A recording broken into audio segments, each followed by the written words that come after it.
ငဒန်ကိုချက်ပဲစားကြတယ်ကျွန်တော်ကငဒန်ကိုမွေးငါချက်တယ်လို့ငါပြုတ်လိုက်ပြုတ်ပြီးငါကိုမှွေပြီးတော့သူ့ကိုချက်လိုက်တဲ့အချိန်မှာခုကျွန်တော်တို့ငါးတွေကထွက်လာတဲ့စီတွေနဲ့ရွှဲပြီးတော့ငဒန်ကဒီရှမ်းနန်နဲ့ငရုတ်သီးစိမ့်နဲ့ကိုအရန်ကောင်းတယ်ကဲသူ့ကျွန်တော်တို့ဘာနာမည်ပေးမလဲဆိုတော့ငါဥစားပေါ့နော်ငါးမွေနှက်လို့နာမည်ပေးမယ်ကြက်သွန်နဲ့ပြန်နှက်တာဘူးကဲတဲ့ကြက်သွန်တဲ့စားကောင်းအောင်သူကထွက်တာကိုပဲနဲတာမဟုတ်ဘူးကဲအရန်ကောင်းတယ်နော်ဒီမှာကြည့်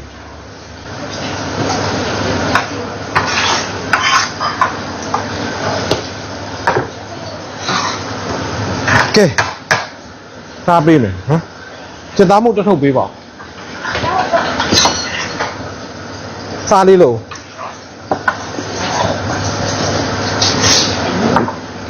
ဘေးခြေရမယ်မခြေလို့မရအောင်ရပြီတမီးငဒန်ထွက်လာတဲ့ငဒန်ပိုက်သားစီနဲ့ကိုငါးကောင်းကြီးညိုလေးပြန်ချက်မယ်နော်ရပြီရပြီတာဟိုဘက်ထဲထည့်တော့လာလာတာဟိုဘက်ထဲတတ်ထည့်တော့ကဲဇပလင်ဘေး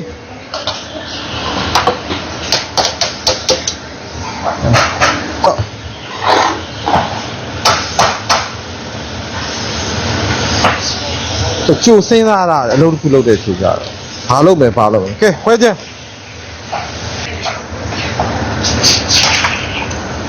ကဲမြင့်ပြုတ်ထားတယ်နော်ကျွန်တော်မြင့်ပြုတ်ထားတယ်ငါးကောင်းနဲ့မြင့်တယ်နော်ငါးကောင်းမြင့်ချင်နေပါနာမည်ကြီးငါးကောင်းနဲ့မြင့်ချင်လို့ဖြစ်အောင်ဒီလိုစီတက်ရပါတယ်ကဲလားစိတ်ကြိုက်နန်းမင်းထည့်မယ်အများကြီးပွေတော့ကျွန်တော်ဟင်းထားရင်မကြိုက်တာလေအိမ်မှာဒီဘက်ကငါးမွေတဲ့ဟာကိုငါးမွေတွေကငါးနဲ့ကိုဒီဘက်ကငပိဖြော်တာတော့မကြိုက်ဘူးအရသာလာတူကြိုက်အားကြောင့်မလို့ကျွန်တော် sister နဲ့ကျွန်တော်အဲ့လိုရတာတွေနီးစပ်တာမျိုးဆိုမကြိုက်ဘူးတစ်ခုနဲ့တစ်ခုလုံးဝရတာသမင်းမကန်ထဲမှာရတာဟင်းသုံးမျိုးရှိရင်ရတာသုံးမျိုးကွဲနေရဒါဆိုဘက်ကချင်းချင်းဆက်ဆက်တဲ့နော်လာအကြီးသေးလားဟုတ်အကြီးသေးတယ်တဲ့ကဲတော့မကြီးသေးငါးကောင်းကြီးညိုချက်တာဒါပါပဲဒီလိုချက်ပြီးတော့ကျွန်တော်တို့ပဲပြားလေးထည့်ကျွတ်ရွက်လေးထည့်ပန်းမွင့်လေးထည့်ဂေါ်ဘီလေးထည့်အဲ့ဒါဆိုငါးကောင်းကြီးညိုဖြစ်ပြီဒါပြီခုမှဒါတော့ကျွန်တော်မြစ်တစ်ခုပဲမြစ်ကအခြေခံပါအဲ့တော့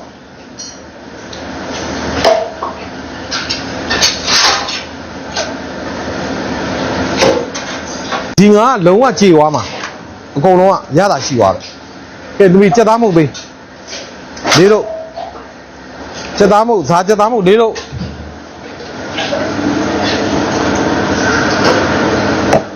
နည်းနည်းပဲထက်ရပြီโอเคရုပ်သီးခွဲချမ်းလေးနည်းနည်းလိုတယ်ထည့်လို့ထည့်ချက်ထည့်လိုက်တယ်နော်ဒါကျွန်တော်ဖောက်ရိတ်တာအတွက်ပါနော်စလောင်းပြီကဲချင်းလေးလောင်းမယ်ယူကတော့ဒါလေးပဲငံ့ပြရေးပုံးတွဲစာထည့်တယ်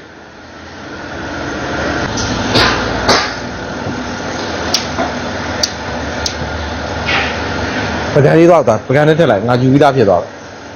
ဟုတ်တော့အချင်းနဲ့ဆိုနည်းနည်းပေါ့တော့စားလေးကိုတပိတ်တာလောက်ထည့်စားတပိတ်တာလောက်ထည့်ပါတယ်ဟေးကြာပြီမွေးကလနာတက်လိုက်ပြီနော်ကဲထည့်ရပြီအရသာနီးပြမလို့တော့ရောင်စင်းလေးပြတာပါနော်ဒီမှာကြည့်ပါ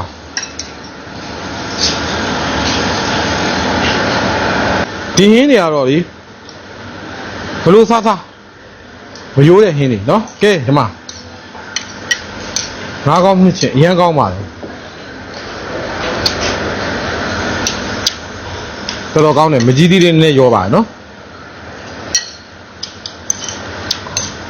မကြီးသေးအစ်စ်မလို့ရောတာမကြီးသေးအဟောင်းဆိုမရောအောင်အစ်စ်ကြတော့အချင်းစူးတယ်အဟောင်းကြတော့အချင်းမစူးတော့ချိုးဘက်လိုက်သွားရင်သူကဟင်းကပြက်ကွာ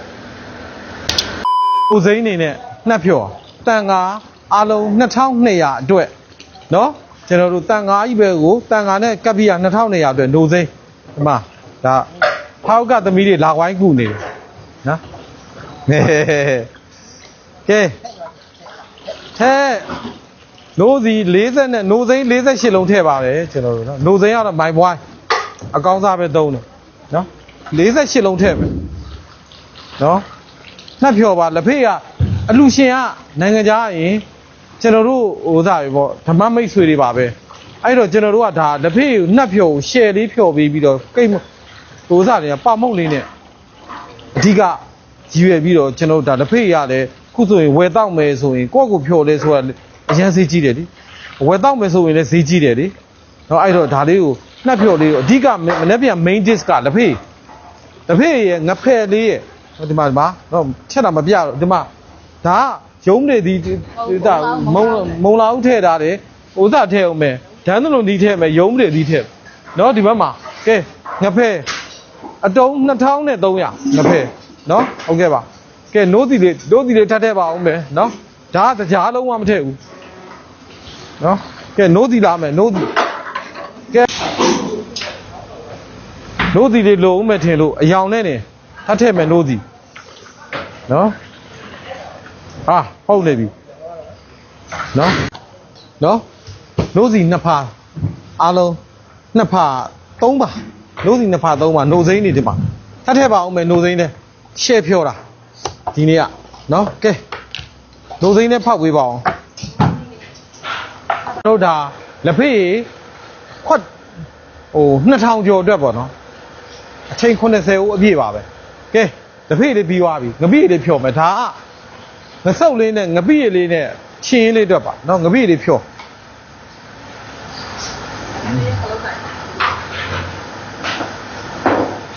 တန်ခါပြားတော့ငပိငရုတ်သီးသိန်းအချိန်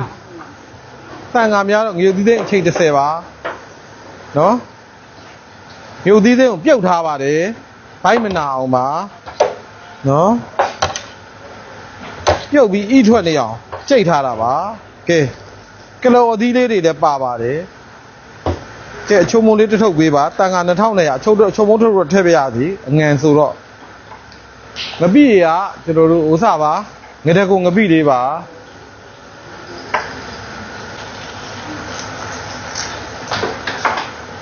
ချုံမုံတစ်ထုပ်ထည့်ပေးရထည့်လိုက်တော့ကဲ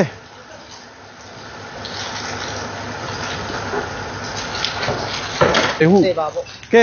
ကားပေါ်တင်မယ်သမီးလေးလားဟိုမလားဟုတ်တယ်ပေါ့တားလေးလားကားဆရာလားတင်တော့နော်ရတယ်တော့မေးဆေးပါကြာဟိုတယောက်လားဟိုတယောက်လေပေါ်နေတယ်တားလားနှစ်ထုတ်တယ်မေးတော့ရပြီသားစစ်ပါ10ပါနော်ကဲအများကြီးပဲမဟုတ်သေးလူတန်းနဲ့လူရှင်တွေရဲ့အလူက340နဲ့ဘယ်လောက်ကြတယ်40သိန်းပဲကြနော်တန်က2200ကို40သိန်းမဟုတ်လဲပါတယ်လက်ဖေးလည်းပါနော်ရပြီတော်တော့ပြီ3ခွက်ရပြီ150လားအပြည့်150နှစ်ခွက်300 4ခွက်ဆိုရပြီအပြည့်ထက်4ခွက်ဆိုရတယ်ခုနရတယ်ပုံမှန်ထည့်လို့ရတယ်ခုနပထမတစ်ခွက်လိုသွားနော်ရတယ်4ခွက်โอเคနော်ရသမီးလားကဲဒါပထမဆုံးတစ်ချောင်းတောင်းပါပြီနော်ဒါဒီနေ့ကတော့ဖြော်ပြပြီးတော့ဘယ်လိုစွန်းလောင်းလဲဆိုတာဒီပြရတာပေါ့နော်နောက်တစ်ချောင်းခဏနေလာပါမယ်နော်ခဏဒီ scale လေးကတော့တပားကို2000ပဲကျပါတယ်ငပိပါမယ်နော်ငဖဲ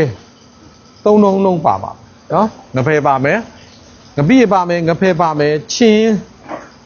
င်းပါမယ်လက်ဖေးလုံးဝနှက်ဖြော်တစ်ဖေးတစ်ခွက်နော်ဘုတ်တစ်ခုတည်းဒီမှာနေ2000ဖြစ်နေတာဒါလည်းကားစားဆိုဖြစ်သွားတယ်ရောင်းစားသွားဝယ်စားမယ်ဆိုတစ်ဖေးတော့1000မရဘူးကျွန်တော်နာမောင်1500ဖြစ်နှုတ်သိန်းနဲ့ချက်ထားတာအရင်ကောင်းတယ်လှုပ်ထားဆိုအရင်ကောင်းတယ်ကျွန်တော်မစားတော့ဘူးနော်တရားလုံးဝမပါဘူးနော်ကိုကလက်ဖေးကြိုက်တဲ့ကောင်ဆိုတော့ကျွန်တော်တို့အိတ်လို့မရတော့ဘူးနဲ့ဒီပါတယ်ဆရာဝန်များဖြစ်တဲ့အတွက်နော် ကျွန်တော်လှူဒန်းတဲ့အလှူအရန်ကျေးဇူးတင်ပါတယ်ကျွန်တော်ဒီဘက်မှာတဖေးတို့ကောင်းကောင်းလေးဖြော်ပေးပါတဲ့ဆို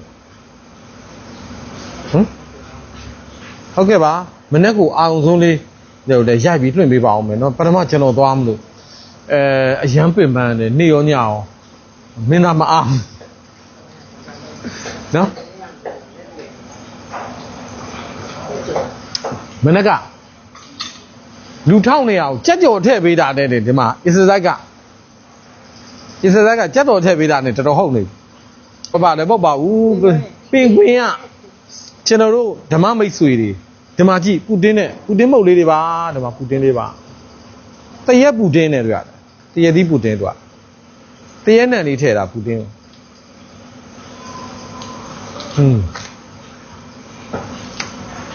မနေ့ကရမ်းလိုက်တယ်ကျွန်တော်ကမိုးလင်းတာနဲ့ကော်ဖီတစ်ခွက်မခင်ရကော်ဖီတစ်ခွက်ကော်ဖီကြမ်းတစ်ခွက်နဲ့ကျုပ်နှလုံးကျွန်တော်ကကော်ဖီတစ်ခွက်ဘုတ်တစ်ခုတော့ကျွန်တော်ဟိုမှာ gas ဘုံမပါဘူးနော်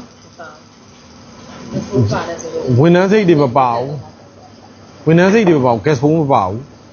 ကျွန်တော်ရုံးမိန်တင်းတဲ့စိတ်တွေမပါဘူးကျန်တဲ့အထွေတွေစိတ်တွေမပါဘူးနော်ကဲလှူဒန်းတဲ့လှူရှင်များကောင်းတယ်ဒီတစ်ဖေးကောင်းတယ်ကျွန်တော်မှုန်းတာအားမှုန်းတယ်နော်ကွယ်လုံနှစ်ဖက်မိဘများရည်စူးပြီးကွယ်လုံသူကျေးဇူးရှင်မိခင်ကြီးဒေါခင်စောလှ9နှစ်ပြည့်ရည်စူးပြီးတော့တဲ့ဒေါက်တာမောင်မောင်လေးနဲ့ဇနီးဒေါ်ဆွေနီမြင့်သားသမီးမြေနီလေးနိုင်မိသားစုတဲ့ကောင်းမှုပါတဲ့ကျေးဇူးတင်ပါတယ်ဒီနေ့ဘယ်လောက်ပဲကြပါဆိုသူတန်းတဲ့ချိန်မှာနော်လိုအပ်တဲ့မီနူးလေးလည်းပေးပါတယ်ကောင်းတယ်ဒီချင်းလေးတဲ့ကျွန်တော်လုံးဝစီမပါဘူးစီမပါဘဲနဲ့ပြစ်ထက်ချက်ထားတာနော်ကြက်သားမုံလေးနဲ့စားကြက်သားမုံလေးနဲ့ပြစ်ထက်ချက်တာ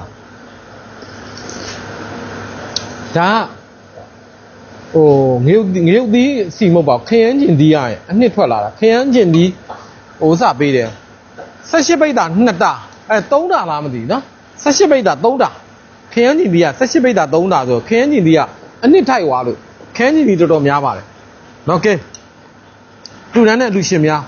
ဝမ်းမြောက်မှုမှာတာတူးခေါ်လို့တန်ဃာတွေကျွန်တော်တို့ကပိတ်လိုက်တာကိုတန်ဃာတွေပိတ်လိုက်တော့တန်ဃာရေတွက်က2200နော်တန်ဃာရေတွက်အားလုံးပေါင်း2200ဖြစ်သွားတယ်နော်ပြင်ပအလူရှင်တွေရောပြင်ပဟိုသားကြောင်းတိုက်တွေပါမြို့နယ်ပြင်မှာပြင်ပကြောင်းတိုက်တွေလည်းပါသွားတာနော်ဦးမောင်မောင်လေးနဲ့ဇနီးတော်ဆွေနီမြင့်သားသမီးမြေနီလေးနိုင်မိသားစုတွေကျမ်းမာချမ်းသာပြီးဘေးပြဝေးကွာပါစီမိခင်ဒေါခင်စောလှလေးနော်လွန်ခဲ့တဲ့9နှစ်ခန့်ဘွားတစ်ပါးသူပြောင်းလဲခဲ့တဲ့မိခင်ဒေါခင်စောလှဤရဲ့ဌာနသူကြွအောင်ပြီးပါမကြားနိုင်မမြင်နိုင်မသိနိုင်ကြားနိုင်မြင်နိုင်တွင်းမှန်ရောက်မှတောပိုင်တော်မှာယူသို့ပုံစုအာကာစုရေဆောင်နဲ့လေဆောင်နဲ့ပြစ်စုံနဲ့စတူတော်ကပါကြားမြင်မှာနက်မြတ်နှကောက်နက်ဒီဝါအပေါင်းတို့ကဒေါခင်စောလှကိုပြောချပေးပါဒေါခင်စောလှဤကုသိုလ်ကိုဝမ်းမြောက်မှုမှာတာတူးခေါ်ဆိုပြီးမြင့်မြတ်တဲ့ဘဝခံစားရရှိခံစားဆန္ဒနိုင်ပါသည်အဆောင်ရောင်တွေရပါသည်အချွေရံတွေရပါသည်အသင်းပေးနေရပါသည်ဘုံမမှန်တစ်တွေပေါ်ပါသည်ဒေါခင်စောလှကုသိုလ်အမြယူတော်မူပါကုသိုလ်အမြယူတော်မူပါကုသိုလ်အမြယူတော်မူပါသာဓု